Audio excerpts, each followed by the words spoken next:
Have you noticed any big differences and or similarities between, let's say, the European and the American markets in terms of restaurant chains and ghost kitchens? Yes. Well, there's a chapter in the book which is called The Maturity of Markets. And in many ways, I'm sure you reflect on this yourself and across numerous verticals, is that the US is often put out there as the leading force, the innovator that's driving things forwards.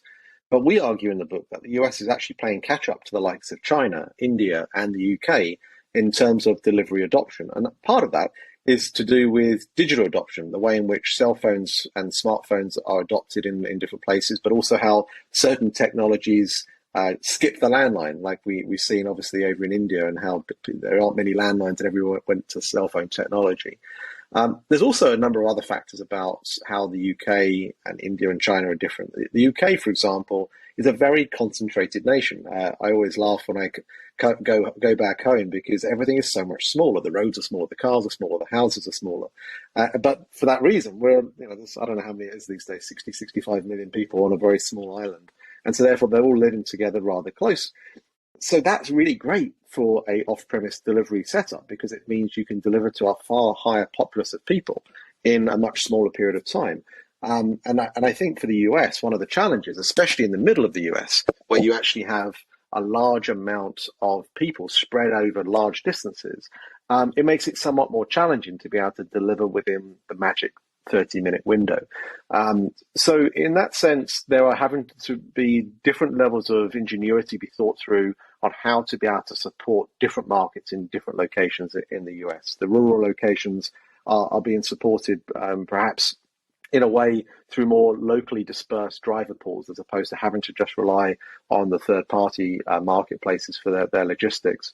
Whereas in the cities, of course, as we see in the likes of India and China and in London, a lot of the logistics is actually managed through bicycles, and people actually just move in a very small amount of distance, but a lot of time it will be up through skyscrapers and high buildings. So in that sense, I think there's something around just the logistical footprint that is quite different. But I think the main thing is just the customer adoption of technology. When you look to Meituan and Ele.me in China, for example, you'll just see the fact that now a delivery transaction for food is actually cheaper than going to eat out. And part of that is because of the way in which all the technologies have kind of come together, and how now through Meituan, for example, it's the equivalent of where you can book your restaurant table, you can book your travel for your vacations, you can book your movie theater tickets all through one platform, and also use the WeChat interface, like the WhatsApp of China, to be able to communicate through all those different interfaces in one medium. All of that removes friction, and that friction that's being removed makes customers more willing to be able to play into that space. And I think that is why we're starting to see, the drive towards consolidation here in the US from a technology standpoint, as consumers become more and more aware of how this technology is helping them be able to get the Amazon experience across different verticals. Mhm.